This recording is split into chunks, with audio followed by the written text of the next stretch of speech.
opening theme or something like. Da, da, da, da, da. Oh wait, Like it's McDonald's. Just you wait. No, we're gonna have all of that. a news thing, or Yeah, the kind of the beeping and all the graphics and the 3D. Huge.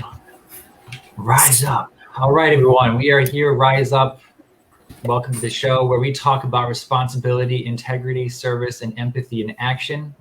And what I like to say, learn what's going on in the world and the difference that I can make. We are joined in the studio with Naria Gorder.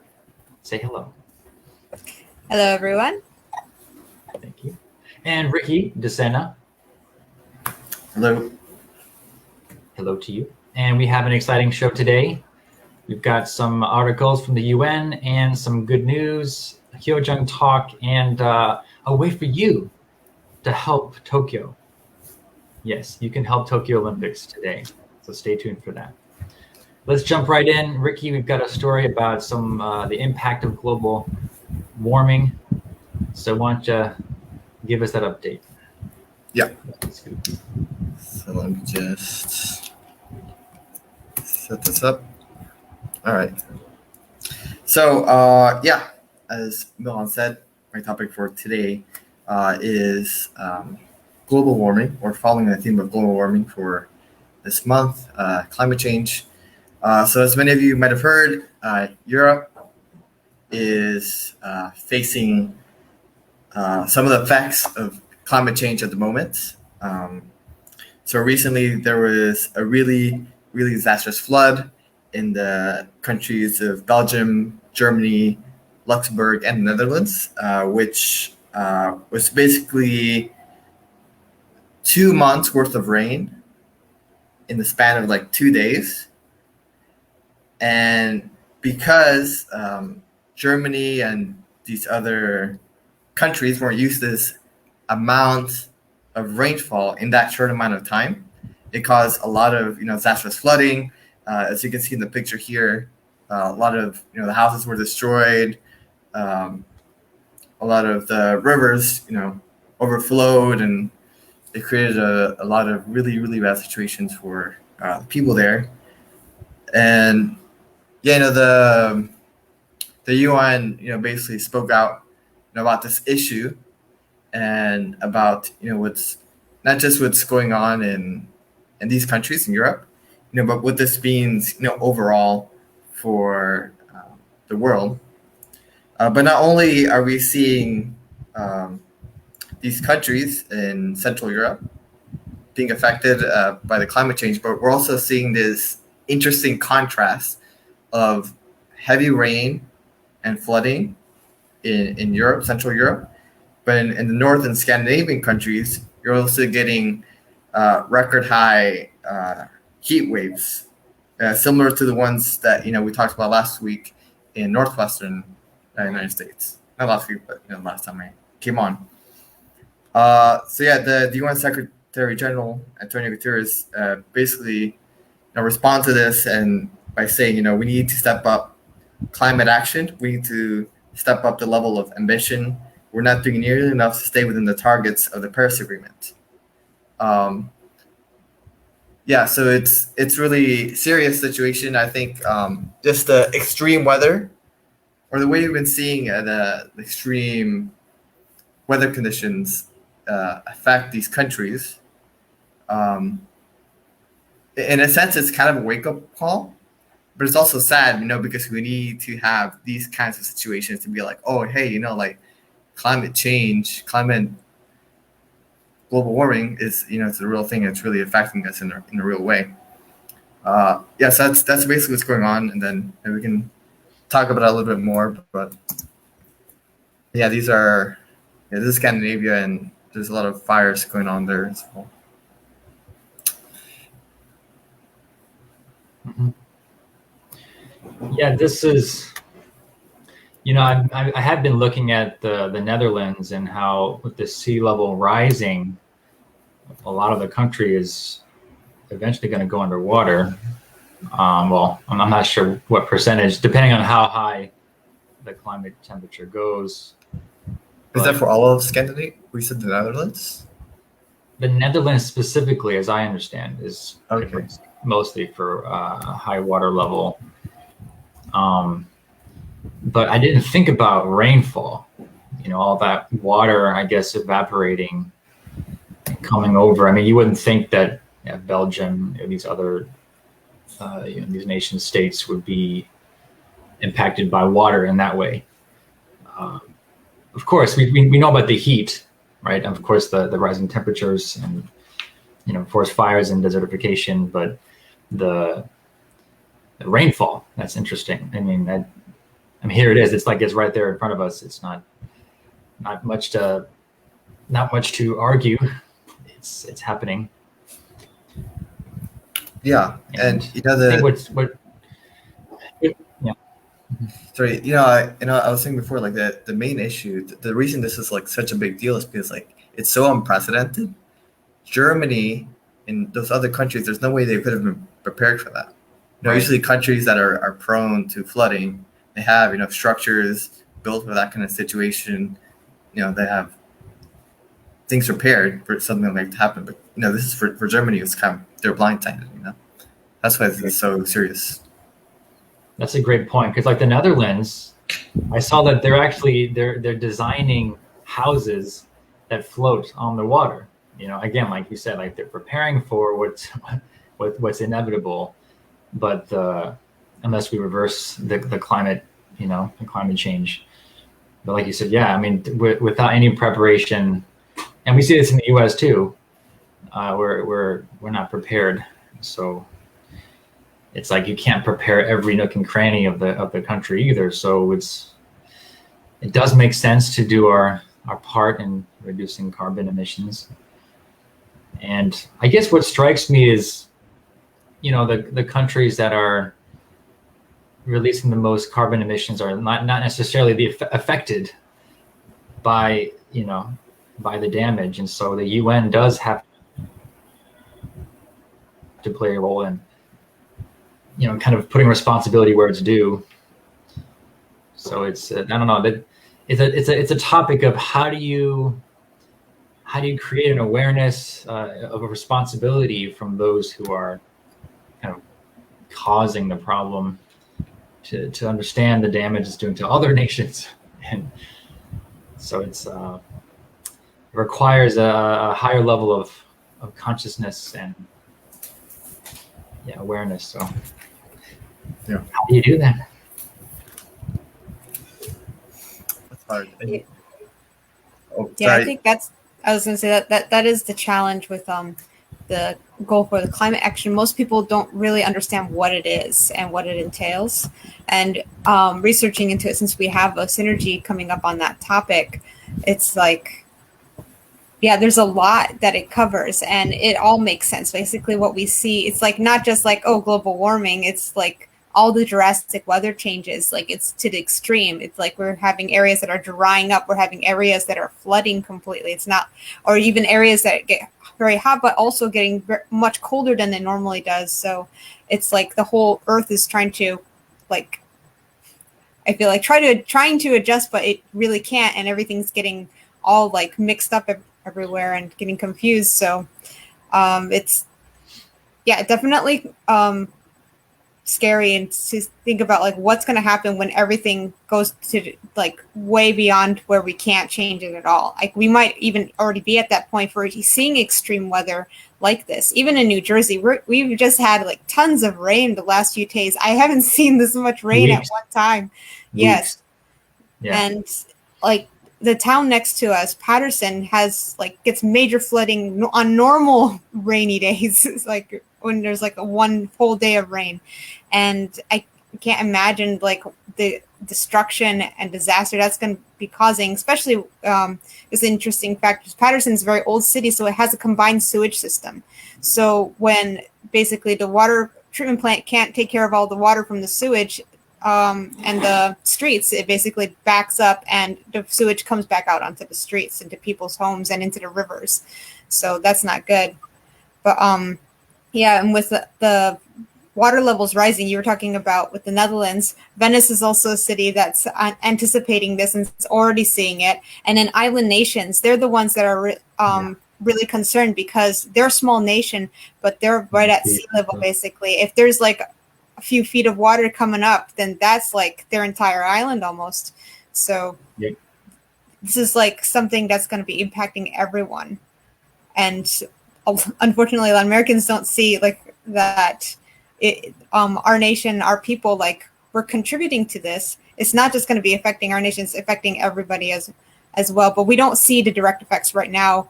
I feel in the U.S., at least not to the extreme, where it's going to be like suddenly like eye-opening and where it's like, oh my gosh, like we need to do something. Yeah, that's the problem, and synergy is part of the solution for sure. So definitely you want to present something, and I'm telling you, you have an idea, consider presenting it and getting some expert feedback, and you never know. So great. Thank you, Ricky, for the story. I'm sure like hopefully you can hear more updates about, them recovering from these disasters. And our hearts go to the families and who lost their homes and those who lost their lives as well, as I understand. So our thoughts are with them. Let's go to our happier news from Iris. As you noticed, she's not here today. She has to, have to work. And so, but she did do a little recording for us. So we're going to view that. And here she is. Hi, good morning, everyone. So happy to have you with us. I'm sorry that I couldn't be in the studio again today, but I still have two great stories for you today. The first one coming from Maine, specifically the island of Islesboro off the coast of Maine, where a group of high school students decided to donate funds to support their community. And yeah, so basically the story goes, the small group of high school students from this school in Islesboro, baker's dozen of them, were raising funds from their community to go on their senior trip to an international location. And as they were raising funds, it was right in the middle, right when the pandemic hit. So instead of spending their $8,000 that they had raised on a trip, they felt that it would be much better spent and put to much greater use if they put that money back into their community. So they invested it in COVID relief funds and COVID Relief Foundation there in their home, as well as sending some of the money to promote vaccination sites there in their town. And the community is incredibly grateful and taken aback by their generous offer to support them rather than go abroad. And so, yes, we are so inspired by this story, and that a group as even a baker's dozen of kids can make such a great impact in the community. And so I hope you remember that power in yourself too. And the second story that I have comes from across the pond in the UK of a boy named Sebi, who is 18 years old and has learning difficulties. And since the beginning of the pandemic, has been doing one act of kindness every day, totaling to about 1,600 now to date. And so right at the beginning of the pandemic, it started when he gifted one of his friends an iPad so that they could Zoom together.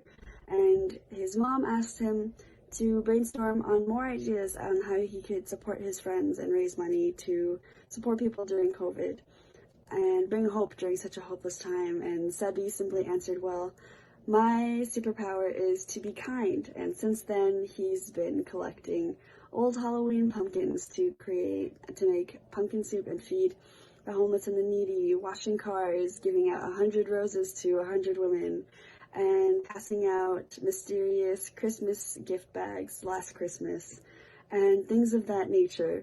And he's been such an inspiration to his community and to the nation at large that he's even been recognized by the Prime Minister and even famous actresses and actors as well for all the good that he's done, and has collected a lot of money, around $40,000 worth, to support charities and is now running 3 miles a day to raise more money to support more projects that he has going on now. So yeah, those are the 2 stories that I have for you today. Again, I hope this inspires you to take action in the smallest ways that you can to give hope to someone else, to make an impact, whether in your community, in your family, or even doing something nice for yourself to give hope and inspiration to your own self. Self-care is important. So yeah, I hope these messages inspire you to see the good, be the good, and yeah, hopefully I'll see you live next week. Thank you. Thank you, Iris. Yeah, these are great stories. And what I noticed that they both were from teens. You know, like these are, even the beginning of the article says teens this, teens that. It really is interesting how when you really look at the costs of some of the things that we do, you know, and I mean, you wouldn't think traveling abroad is like a luxury per se, but when you really kind of weigh the two between the difference you can make, you know, that can really change lives, it's not easy to make that decision, you know, and, you know, you can always say, well, my trip abroad can help me do this, help me do better for the world, and I'm sure it can. But yeah, it's so much more for someone who needs it today. So I really love that story, and the you know, this brother over here, what's his name? Sebi Hall. Just, you know, like again, anyone can do it. But what the key would seem like he was doing it every day since the pandemic started. And that was that's been over a year and a half. So there's something about that consistency can absolutely make things happen, make miracles happen. And so I thought that's the coolest thing ever. Yeah, what do you guys think? Yeah, I think for me the Sebi Hall one definitely stood out. I think not just like the fact that, you know, speaks to the power of like just one small act of kindness, which really adds up over time.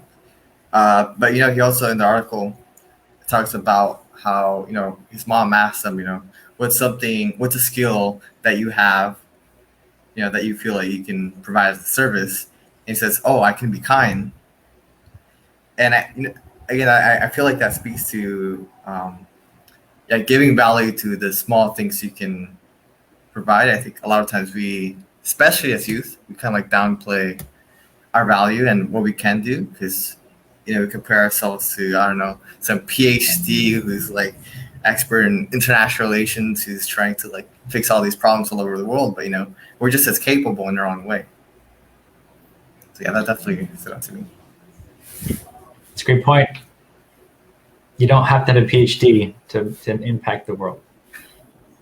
In fact, sometimes the opposite can help. Yeah. Just simple acts of kindness consistently. Naria?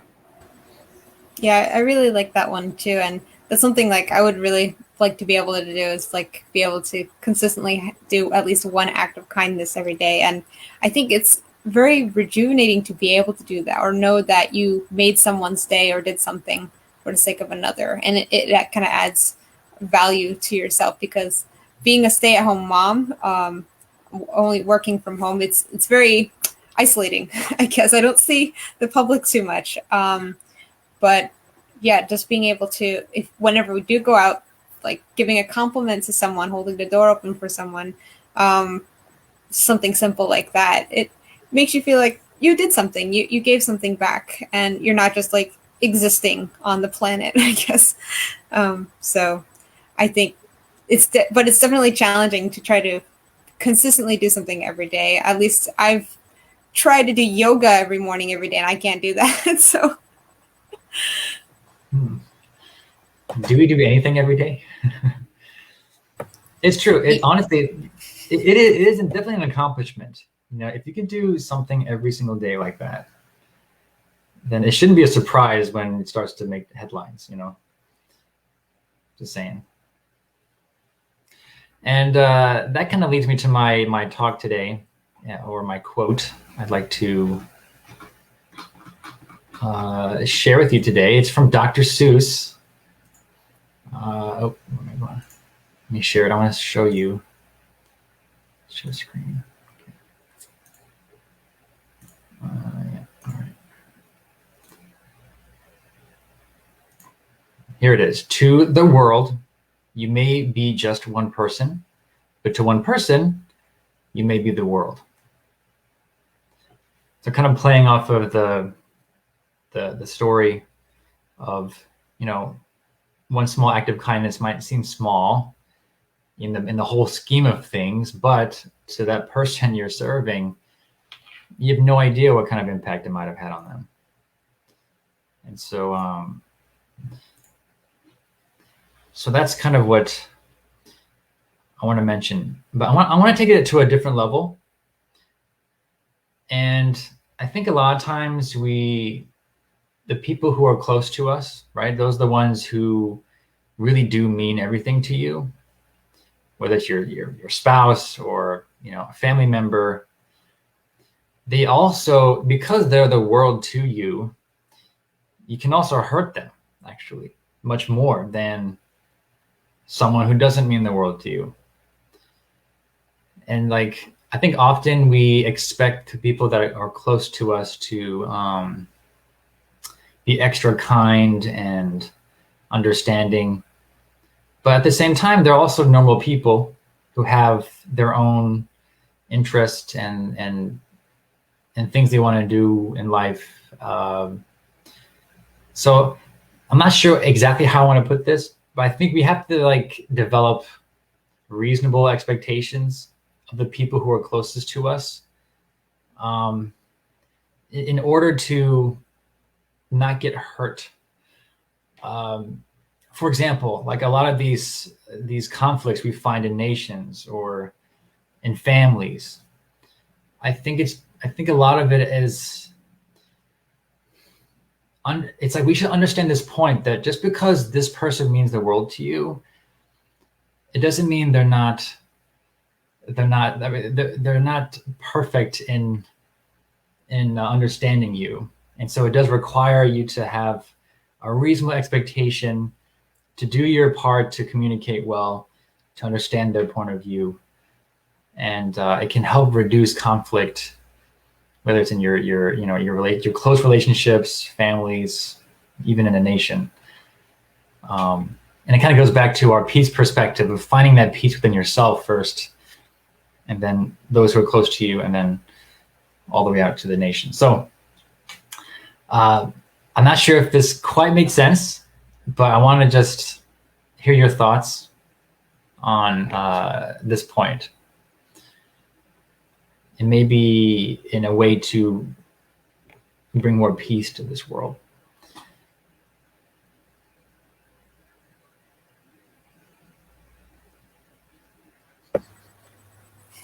Who do you want to go first, Ricky, or? Here, you go first. Okay. Thanks, Milhan. Yeah, that quote, I've come across that before, and I didn't realize it was Dr. Seuss that who had written that quote. But yeah, it really does strike you. It kind of makes you think gosh, people if you're the world to one person. Usually, I think of my son or children. When you think back when you were a little kid, your parents, they were your whole world. They were the most amazing, all-knowing person that you looked up to, that you admired, that you wanted to be like.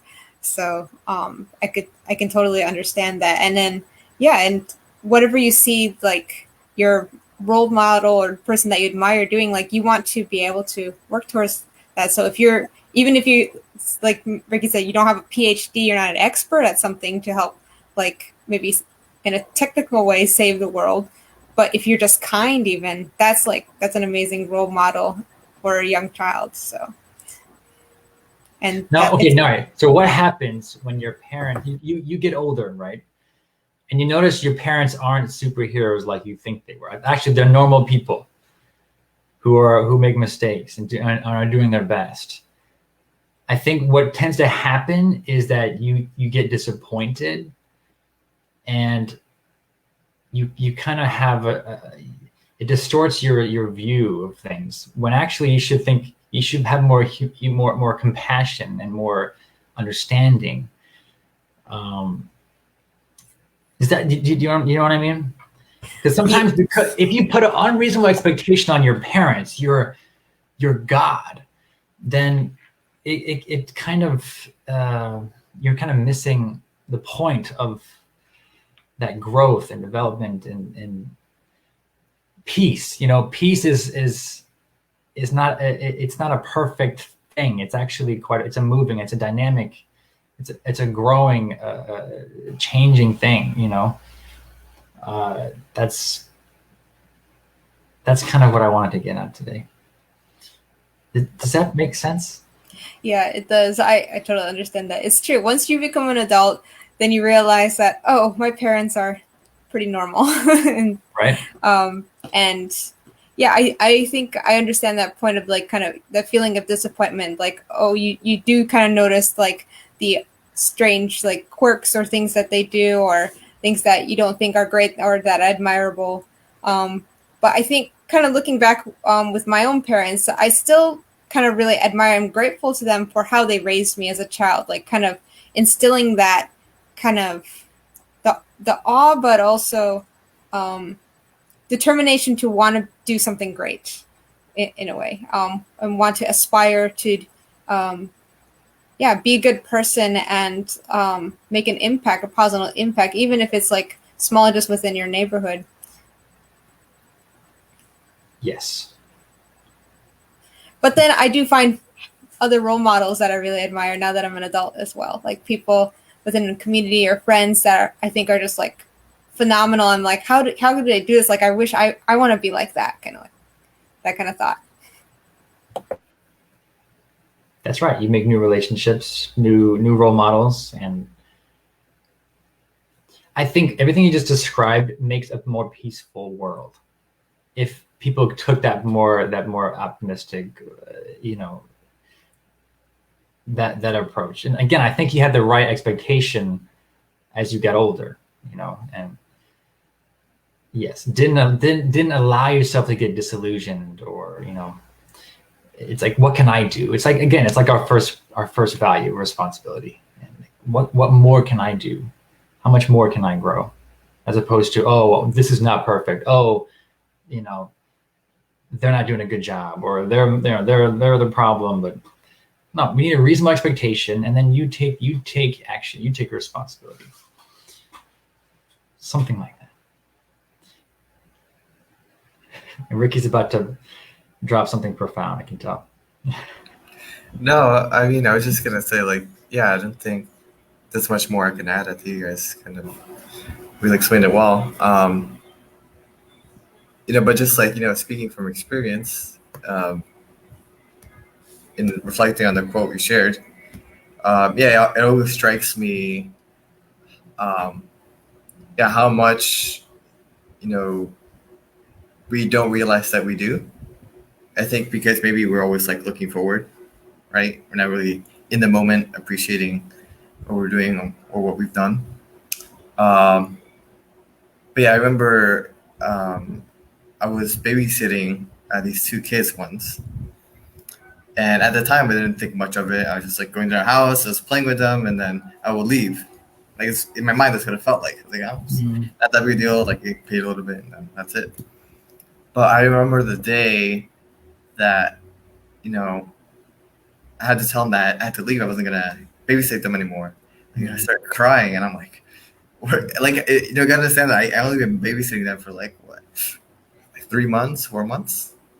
And I started crying, like, no, don't go. Like, I want you to stay. And that really made me reflect on, like, what is that I give or what I can provide. Because we do take for granted sometimes, like, what we provide and value in that sense. That's a perfect example, because they idolized you. You were the big brother who they never had, in a way, right? And so they had to, in a way, when you left them forever, they had to grow up a little bit, those tears they were genuinely sad. They're going to lose someone who meant the world to them. So it was kind of a wake-up call. And I think we all go through that often, where Ricky, my older brother Ricky, he was the world to me. Now what? He's gone, right? So this is the kind of thing I think we need to, grow up a bit and learn that, things change, and we need to adapt, take responsibility. Even though, how old were these kids? Like 2 years old, 3 years old? Yeah, I think it was like 2 and 4. 2 and 4. Yeah, it's a hard lesson at that age, I guess. But anyway. All right, enough of that. Naria, let's get some updates on how can we help Japan and all of our Olympians to keep peace through the Olympics. All right, so YSP in Japan, they had this idea to really support the Olympic athletes because, as you probably have heard, there are no live spectators. It's only the Olympians and athletes like competing, and there's no one cheering them in the bleachers and in the stadiums. So they want to be able to cheer and encourage these athletes by making a cheer and posting it on social media. So let me share my screen real quick, and if I can figure this out real. Show them an example so they know what to do. Yeah. So you probably see all these wonderful double images right now. There it is. All right. Can you guys see this? Yep, I see it. Yep. All right. So basically, you post on Instagram just like a short clip within a minute, and then add this hashtag Cheer for Tokyo 2020. And there's actually already multiple things posted from YSP in Japan. And this is for any young person. You don't have to be like part of YSP. And I also encourage those who are young at heart to also create a cheer. You can cheer for your athletes of the nation, a specific athlete, if you want to send them an encouraging message, or just like cheer for all the athletes who are participating in the Tokyo 2020 Olympics. And let's see. So this is the page on Instagram that has the cheer. I actually added one with Max here. They have Japan, they have India. They're also cheering for Brazil and Canada. So these are videos and also images that they've posted with this hashtag. So this is the official one YSP Japan made to explain about the video that they want to share. All right, and some other things. So just a reminder that this coming October, we have Synergy New Jersey coming up on the topic of creative solutions for accessing and protecting New Jersey waterways. This is open to the nation. So even if you're in California or Washington State and you have an idea or proposal for how New Jersey can care and protect its waterways, maybe you already have something going on in your own state that works. You can submit a project or an idea for that. And the other one that's coming up is, where did I put it? All right. This is the one other one happening a couple weeks after in October. This is on climate action. So the theme is local climate action initiatives to model and share. So this is something that you can do locally, even if it's like something small, but if you think you can create this and model it within other communities, and they can also use that example for helping to address and mitigate the climate change, this is the thing for you. So I encourage you all to actually pre-register. So we want to ask people to pre-register by August 31st. So anyone who has an interest or is planning to, that way you'll get information, updates, newsletters, and emails about any changes or any information that you might need if you want to apply, or just even reminders like, hey, submission deadline's coming up. And that's all I have for you today. I think if you pre-register, Naria, like just because you want the updates and you're not sure if you can put together a presentation, is that okay too? Yep, totally. So it's just to kind of see the interest, and also to keep those who are interested reminded about the events coming up and the opportunity. Great. All right, guys, I think y'all should pre-register. I think we're going to hype it up this summer, talk more about climate change and bring some experts in here, and so you want to stay tuned for that. You don't want to miss any of those, so register. Okay, folks, thanks for watching. We're closing out here with Rise Up. See you next week. Peace out.